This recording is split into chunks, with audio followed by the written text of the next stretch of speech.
Hello. आज 27 अप्रैल 2021 की online study की कक्षा में कक्षा 9 के सभी विद्यार्थियों का अभिनंदन, स्वागत। तो आशा है कि कल का दिया गया जो जो काम आपको होमवर्क के रूप में दिया गया था, आपने वो अपनी नोटबुक में नोट कर दिया होगा। मुझे तो केवल अभी किरण ने ही उसको दिखाया है और किरण ने बिल्कुल अच्छा नोट किया था। और किसी विद्यार्थी ने, किरण का भाई सूरज सूरज भी उसी क्लास में, लेकिन सूरज ने भी अभी दिखाया नहीं।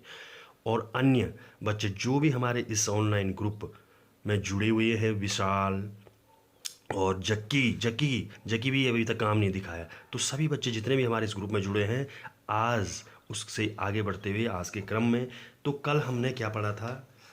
कल हमने पढ़ा था ये प्राकृत संख्याएं, पूर्ण संख्याएं, पूर्णांक संख्याएं, परिमेय संख्याएं, अपरिमेय संख्याएं। तो एक बार मैं थोड़ा सा हल्का रिपीट फिर करवा दूं आपको। प्राकृत संख्याएं क्या होती है? प्राकृत संख्याएं भाई गिनती, एक से गिनती शुरू होती है ना, एक से, और जहाँ तक हम गिन सकते हैं, जहाँ तक हम गिनने में सक्षम हैं गिनती को, 1 2 3 4 5 6 100 50 लाख, हजार, जो भी है, अप टू इन्फिनिटी, अनंत तक का ये साइन बना हुआ, इन्फिनिटी, अनंत तक, जहाँ तक हम सक्षम हैं गिनने में, वो सारी की सारी संख्याएं क्या है? प्राकृत। लेकिन कहाँ से स्टार्ट होगी?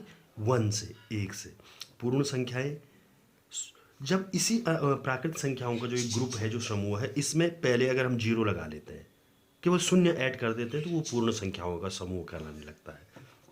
शून्य से अनंत तक की संख्याएं हमारी पूर्ण संख्याएं हो जाती हैं।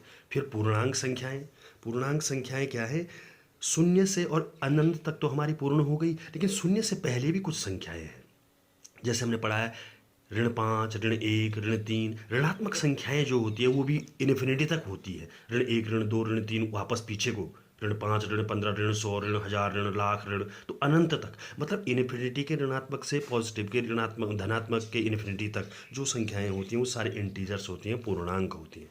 अब आती है बात परिमेय संख्याएं। परिमेय संख्याओं क्या होती है भाई? जिनको हम भिन्न के रूप में लिख सकते हैं, बट्टे के रूप में लिख सकते हैं, 1/2, 5/8, इस प्रकार। इसकी परिभाषा भी क्या है देखिए, वे सभी संख्याएं परिमेय संख्याएं कहलाती हैं जिन्हें हम p/q के रूप में लिख सकें, और जहां q is not equal to zero हो, जिसे q से क्यू, p/q माने बट्टे के रूप में जिसको हम लिख सकें, बट्टे के फॉर्म में, माने 1/2, ये क्या है? परिमेय संख्या। खाली मैं लिख दूं 4, तो ये परिमेय संख्या होगी? 4 एक परिमेय संख्या है या नहीं है? है 4 परिमेय संख्या, क्योंकि 4 के नीचे बट्टे में हम 1 लिख सकते हैं ना, 4/1 हो जाएगा, 4p हो जाएगा, 1q हो जाएगा। नीचे वाला जो हर होता है वो शून्य नहीं होना चाहिए। बाकी हम किसी भी संख्या को बट्टे के रूप में लिख सकें, तो अगर हम बट्टे के रूप में लिख सकें तो वो परिमेय है भाई, ठीक है ना। और अपरिमेय संख्या, जिनको हम बट्टे के रूप में नहीं लिख सकते हैं, p/q के फॉर्म में नहीं लिख सकते हैं, वे संख्याएं हमारी अपरिमेय संख्याएं कहलाती है। √2, √3, √5 इत्यादि। ये हम कल, हमारा ये कल का काम था। अब आज हम सीधे प्रश्नावली 1.1 पे आते हैं। ये हमारी किताब है, पुस्तक है। अब आप लोग भी भाई पुस्तक खरीदने का काम कर लें, पुस्तक खरीदें आप लोग, ठीक है ना। कब तक नहीं खरीदेंगे? तो बिना पुस्तक के गणित का काम करना आसान नहीं होगा। तो खैर, मैं तो आपको भेजूंगा ही इसकी फ़ोटो वगैरह इत्यादि जो भी है ना, लेकिन आपको करना है भाई। तो देखिए, पहला अध्याय है हमारी, ये पहला प्रश्न लिखा हुआ है, क्या शून्य एक परिमेय संख्या है? क्या शून्य एक परिमेय संख्या है?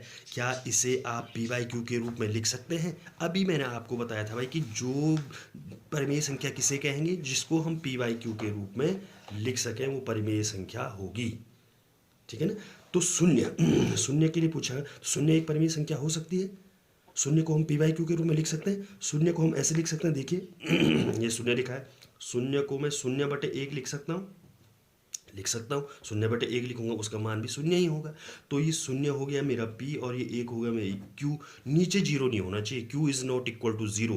परिमेय संख्या की परिभाषा में कहा गया है कि q शून्य के बराबर नहीं होना चाहिए, तो वो हमारी परिमेय संख्या हो जाएगी। तो शून्य भी एक क्या है? इसका मतलब परिमेय संख्या है। शून्य क्या है? एक परिमेय संख्या है ना। अच्छा, दूसरा सवाल यहाँ पर दिखा रखा है आपको, दूसरा मैं अभी इसको फेयर में करूँगा, अभी तो मैं आपको रफ में समझा रहा हूँ। 3 और 4 दो संख्याएं हैं। 3 और 4 के बीच, ये प्रश्न में लिखा गया है, 3 और 4 के बीच, 3 और 4 के बीच में 6 परिमेय संख्याएं बताइए। जब हमें किन्हीं दो संख्याओं के मध्य की परिमेय संख्याएं बतानी होती, कभी कभी प्रश्न आ जाता है 5 और 8 के बीच 4 परिमेय संख्याएं, कभी कभी आ जाता है 2/4 और 5/6 के बीच की 3 परिमेय संख्याएं। तो जब भी हमें किन्हीं दो संख्याओं के बीच की परिमेय संख्या ज्ञात करनी हो तो उसके लिए क्या करना है, हमें क्या करना है, 3 और 4, ये 3 है और ये 4 है, इसके बीच कितनी परिमेय संख्याएं ज्ञात करनी है, हमें प्रश्न में लिखा है 6 परिमेय संख्याएं ज्ञात करनी है। तो जब हमें किन्हीं दो संख्याओं के बीच जितनी भी परिमेय संख्याएं ज्ञात करनी होती उसमें एक जोड़ लेते हैं। 3 और 4 के बीच कितनी परिमेय संख्याएं ज्ञात करनी है, हमें प्रश्न में लिखा है 6। 3 और 4 के बीच में हमें कितनी परिमेय संख्याएं ज्ञात करनी है, 3 और 4 के बीच में 6 परिमेय संख्याएं ज्ञात कीजिए। कितनी संख्याएं ज्ञात करनी है परिमेय, 6 ज्ञात करनी है। तो 6 में हम 1 जोड़ लेंगे, 6 धन 1 बराबर 7। मतलब हमको 3 को भी, 3 और 4, इसके 3 को गुणा भी करना है 7 से और भाग भी देना है। वैसे ही 4 को भी गुणा भी करना है 7 से और भाग भी देना है 7 से। अगर हम किसी संख्या को गुणा भी करते हैं, भाग भी करते हैं, तो वो कट जाता है, साथ संख्या में कोई मान परिवर्तन नहीं होता है, उसकी वैल्यू समान रहती है। तो देखिए अब इसको हल करें, 3 सत्ता 21/7 और 7 चौकू 28/7, हर समान है। ये 3 हमारा बन गया 21/7 और 4 हमारा बन गया 28/7। आप इसको काटेंगे तो ये साथी हैं 21, 7 चौको 28, 3 और 4 बन जाएगा। लेकिन देखिए 21/7 हमारा 3 बन गया, 4 हमारा 28/7 बन गया, तो हर समान है। अंश पहले का 21 है, दूसरे का 28 है, तो इनके बीच की 6 संख्याएं हो जाएगी। 21/7 तो ये है, तो इसके बाद क्या आएगा, 22/7, 23/7, 24/7, 25/7, 26/7, 27/7, 1 2 3 4 5 हो जाएगी, नहीं हो जाएगी। देखिए अंश में 21 और 28 के बीच की संख्याएं हमने लिखनी है। 21/7 सबसे छोटी है, 3 हो गया 21/7, 4 हो गया 28/7 और 22/7, 23/7 हमारी इस प्रकार 6 हो गई। तो ये क्या है, 3 से और 4 के बीच की परिमेय संख्या है। मतलब किन्हीं भी दो संख्याओं के मध्य अगर हमें कितनी भी परिमेय संख्या निकालनी हो, जितनी भी निकालनी हो, उसमें एक बढ़ा करके उसके अंश और हर को गुणा कर देना है। मतलब उसको गुणा भी कर देना, भाग भी दे देना। जैसे नेक्स्ट क्वेश्चन है आपका दूसरा, अगला प्रश्न देखिए, तीसरा प्रश्न क्या बोल रहा है, देखिए 3/5 और 4/5 के बीच की परिमेय 5 परिमेय संख्याएं ज्ञात कीजिए। किस किस के बीच की, 3/5 और 4/5, 3/5 और 4/5 के बीच की परिमेय संख्या। तो कितनी परिमेय संख्याएं ज्ञात करनी है, 5। तो कितने से गुणा और भाग करेंगे, 5 और 1 जोड़ करके 6। तो 3/5 गुणा 6 गुणा 6 और 4/5 गुणा 6 गुणा 6। मतलब गुणा भी कर देना, भाग भी दे देना 6 से क्यों, क्योंकि उसके बीच की 5 परिमेय संख्याएं बतानी है, जितनी बतानी होती है उसमें एक बढ़ा करके कर देते हैं। तो ये 3 छक्के 18 बट्टा 5 छक्के 30 और 4 छक्के 24 बट्टे 5 छक्का 30, 18/30 और 24/30 हर समान है 30 और यहाँ कितना 30। तो बीच की संख्या क्या हो गई, 19/30, 20/30, 21/30, 22/30, 23/30, बस ये 5 करनी, 1 2 3 4 5, ये हो गई भाई हमारे, है ना। अगला प्रश्न है, इसको मैं फेयर में अभी करके दिखाऊँ, ये तो मैं आपको समझा रहा हूँ केवल। अगला प्रश्न हमारा है, नीचे दिए गए कथन सत्य हैं या असत्य। नीचे दिए गए कथन सत्य हैं असत्य। पहले मैं इनको फेयर कर लेते हैं, हम इनको जो हमारे अच्छा। पहला प्रश्न था भाई हमारा, जैसे मैंने प्रश्न पहले से नोट किए हुए हैं यहाँ पे। पहला प्रश्न था हमारा, प्रश्नावली 1.1, प्रश्न संख्या 1, क्या 0 एक परिमेय संख्या है, बताओ। इसे आप PYQ के रूप में व्यक्त लिख सकते हैं, जहाँ P और Q पूर्णांक है और Q is not equal to 0। तो भाई अभी आप हमने क्या लिखा कि हम शून्य एक पर, तो कि हम लिखेंगे हाँ 0 एक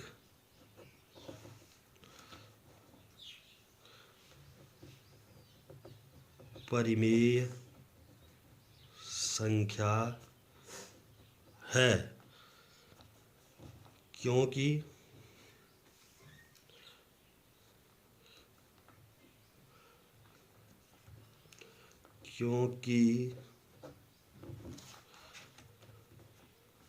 हम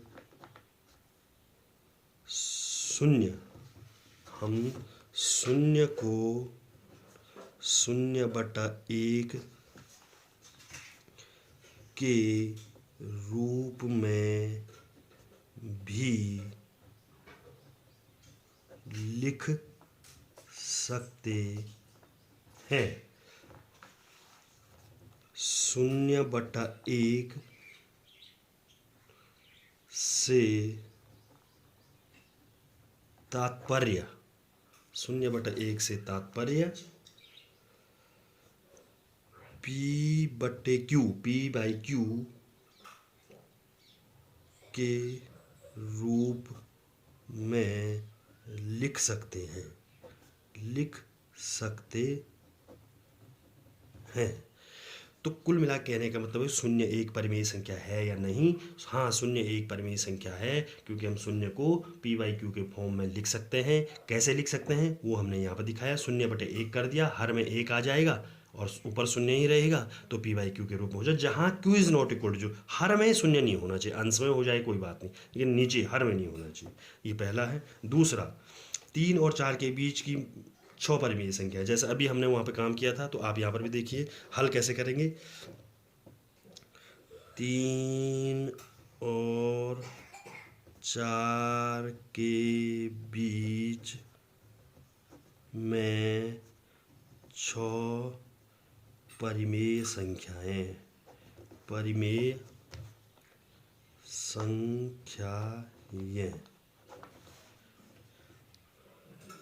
इसलिए 3 को किससे गुणा करना है और किससे भाग देना है। 6 परिमेय संख्या निकालनी है, मतलब 7 से गुणा भी करना है और 7 से भाग भी देना है। और 4 ये लिखा, इसको भी 7 से गुणा करना है, 7 से भाग देना। 7 से क्यों? क्योंकि 6 परिमेय संख्याएं बतानी है। जितनी परिमेय संख्याएं बतानी होती है उसमें एक जोड़ करके, एक बढ़ा करके अंश और हर को गुणा भी कर देते हैं और भाग भी कर देते हैं। तो ये हुआ 3 7 21, नीचे 7 और 7 चौक 4 7 28/7। 3 हमारा बन गया 21/7 और 4 हमारा बन गया 28/7। तो इसलिए बीच की संख्याएं क्या हो जाएगी? बीच की संख्याएं हो जाएगी 21 अंश में है और यहाँ 28 है, तो 22 से शुरू करेंगे। 22/7, 23/7, 24/7, 25/7, 26/7 और 27/7। 1 2 3 4 5 6, 21 और 28 के बीच 22/7। मतलब हर समान हो गए तो अंश को आप 21 के बाद बढ़ाते चलेंगे हम, है ना। अच्छा, ऐसा ही नेक्स्ट क्वेश्चन है, तीसरे नंबर का क्वेश्चन जो अभी हमने किया था। 3/5 और 4/5 के मध्य 5 परिमेय संख्या है। तो कितनी यहाँ पर कितनी बतानी है? बीच में 5। 3/5 और 4/5 के बीच में 5 परिमेय संख्याएं बतानी। यहाँ पर कितनी बतानी? 5 परिमेय। कितनी भी बतानी हो, मैं 5 परिमेय बतानी है, मतलब कितने से गुणा कर और कितने से भाग करना पड़ेगा? 5 में 1 जोड़ करके 6 से, है ना। तो देखिए ये है 3/5 और ये है 4/5, बीच में और है। तो 3/5 को किससे गुणा करना पड़ेगा? 5 संख्याएं बतानी, तो 6 से गुणा भी और 6 से अंश को भी गुणा, हर को भी गुणा, माने 6 से गुणा भी करना, 6 से भाग भी करना। वैसे इसको भी 6 से गुणा और 6 से भाग भी। अब ये संख्याएं बन गई, ऊपर ऊपर गुणा कर लेंगे। 3 छक्के 18 बटे 5 छक्के 30 और 4 छक्के 24 और 5 छक्का 30। तो 18/30, 3/5 का रूप बन गया 18/30 और 4/5 का रूप बन गया 24/30। हर समान हो गई। तो इनके बीच की संख्या है, जब हर समान है, इसका अंश 18 है, इसका 24 है, तो इनके बीच की तो स्टार्टिंग करेंगे हम। 5 बतानी है, तो 19/30, 20/30, 21/30, 22/30, 30 और 23/30, ठीक 5 संख्याएं हमें बीच की मिल जाएंगी। ठीक है। अच्छा, अब चौथा प्रश्न था, 3 पार्ट हैं चौथे प्रश्न के। नीचे दिए गए कथन सत्य हैं या असत्य?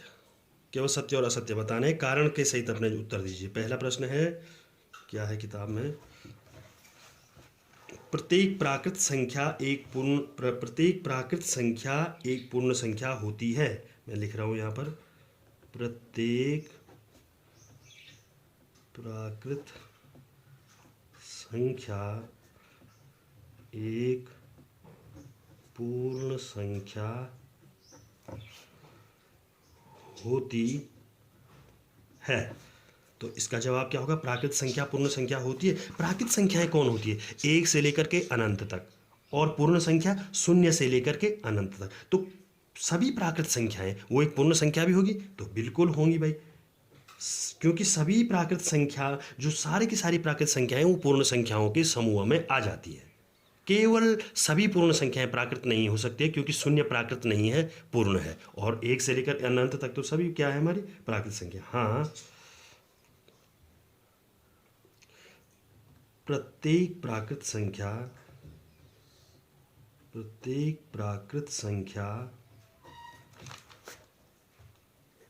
पूर्ण संख्या है, पूर्ण संख्या है, क्योंकि सभी प्राकृत संख्या पूर्ण संख्याओं में निहित है। ऐसा लिख दीजिए, पूर्ण संख्याओं में ही निहित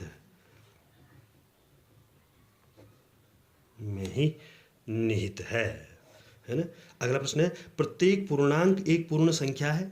प्रत्येक पूर्णांक एक पूर्ण संख्या है, तो क्या प्रत्येक पूर्णांक एक पूर्णांक क्या हुआ?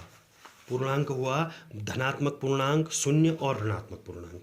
तो क्या ऋण वाले संख्याएं भी, शून्य भी और धन वाली संख्याएं भी? तो प्रत्येक पूर्णांक एक लेकिन पूर्ण संख्या क्या है? शून्य से और धनात्मक संख्या है। तो प्रत्येक पूर्णांक हमारी पूर्ण संख्या नहीं हो सकती है। इसका उत्तर आएगा नहीं। क्यों नहीं? क्योंकि ऋणात्मक पूर्णांक, जो ऋण वाली संख्याएं होती है, ऋण 1, ऋण 2, ऋण 4, कहीं जहाँ तक हम गिन सकते हैं, ऋणात्मक पूर्णांक जो माइनस होते हैं, माइनस इंटीजर्स होते हैं, ऋणात्मक पूर्णांक, क्योंकि ऋणात्मक पूर्णांक पूर्ण संख्याएं नहीं होती हैं। पूर्ण संख्याएं तो 0 से शुरू होती है, पूर्ण संख्याएं नहीं होती है। अच्छा, आखिरी प्रश्न है तीसरा।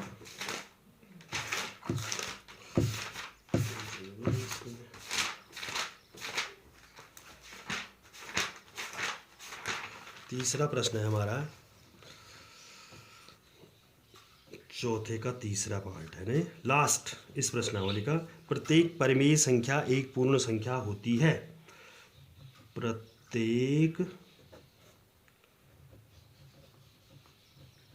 परिमेय संख्या एक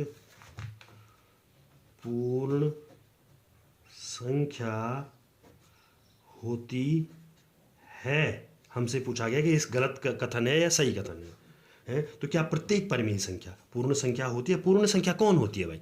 पूर्ण संख्या होती है 0, 1, 2, 3 और जहाँ तक हम गिन सकते हैं। और परिमेय संख्या, 1 भी परिमेय संख्या है, 0 भी परिमेय संख्या है, 4 भी परिमेय संख्या है। लेकिन परिमेय संख्या है तो और भी है ना, 1/2 मैं कह दूँ, 1/2 एक परिमेय संख्या है, p/q के रूप में है, लेकिन वो एक पूर्ण संख्या नहीं है। पूर्ण संख्याएं तो 0, 1, 2 इत्यादि जो प्राकृत और पूर्ण है वो ये है, लेकिन परिमेय जो भिन्नात्मक संख्या है वो परिमेय है, लेकिन वो पूर्ण नहीं है। तो इसके उत्तर में हम लिखेंगे नहीं।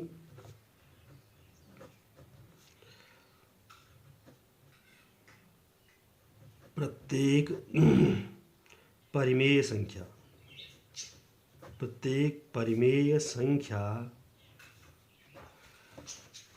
पूर्ण संख्या नहीं होती। पूर्ण संख्या नहीं होती हैं, क्योंकि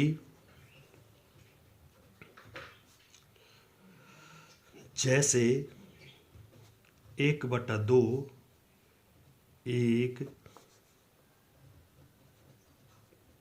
परिमेय संख्या है, परंतु यह एक पूर्ण संख्या नहीं है, पूर्ण संख्या नहीं है। हमको सीधे सीधे बात करनी, प्राकृत संख्या एक से गिनती जहाँ तक हम गिन सकते हैं, 1 टू इन्फिनिटी। पूर्ण संख्या 0 टू इन्फिनिटी।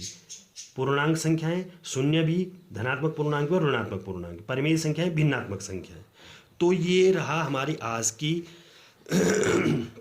प्रश्नावली 1.1, छोटी सी प्रश्नावली थी जो पूरी हुई, कंप्लीट हुई। मैं इस वीडियो को आपको भेज रहा हूं और इसके साथ साथ जो हमने ये प्रश्न हल किए हैं इसकी फ़ोटो खींच के भी समूह ग्रुप में भेज रहा हूं।